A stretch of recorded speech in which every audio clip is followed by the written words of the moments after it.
So in the last topic we have discussed about the respiratory disorders. Now we will discuss about the regulations, respiratory movements regulation, how it is done, which part is playing very important role. The neural control of respiratory system in man.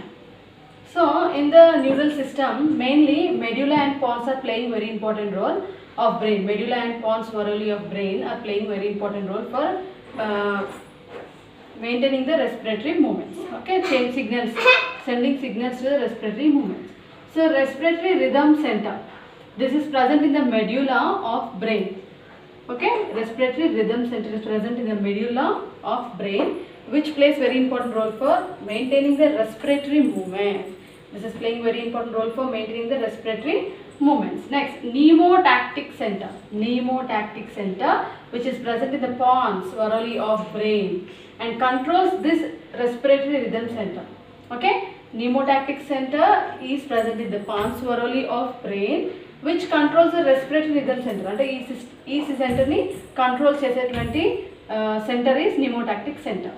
Okay, pneumotactic center is controlling the respiratory rhythm center. Okay, next, chemosensitive areas. There are few chemosensitive areas, like whenever there is a variation in CO2 and H plus ions, these areas are sensitive to those differences. So whenever there is an increase in the CO2 and H plus ion concentration, then the signals increases, the rate of signals increases, and finally they send signals to the respiratory rhythm center.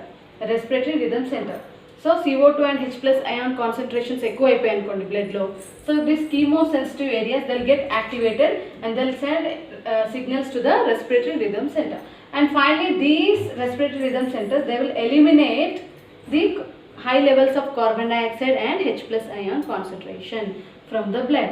They'll try to send the signals to respiratory rhythm center, and finally they will say the lungs, okay, and muscles of ribs and diaphragm to do the movements, respiratory movements, and contraction. Whenever the muscles of the ribs contracts, the thoracic volume increases, and finally the volume increases. The thoracic volume increases, and finally the lung, the pulmonary volume will also increase, and finally the air will go inside. O2 is taken inside and CO2 is released outside. So this is how the respiration will take place. The rate of respiration will increase. And finally, receptors. There are some receptors which are present on aortic arches and carotid artery. These receptors, they are helpful for identifying the carbon dioxide and H plus ion levels. And also differences. Okay, they can identify the differences in amounts of carbon dioxide and H plus ions. Okay, and finally they send the signals to respiratory rhythm center and pneumotactic center.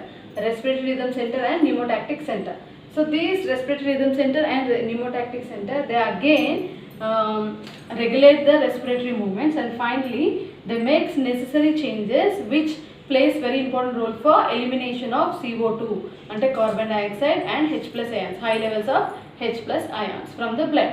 So this is how they are playing very important role for controlling the respiratory movement. So respiratory rhythm center, pneumotactic center, chemosensitive areas and receptors. So these are playing very important role. Key receptors are present on aortic arches and carotid artery. So okay, so ante heart daggara untayi receptors, and finally chemoreceptor areas are present which plays an important role for identifying the levels of CO2 and H. Okay.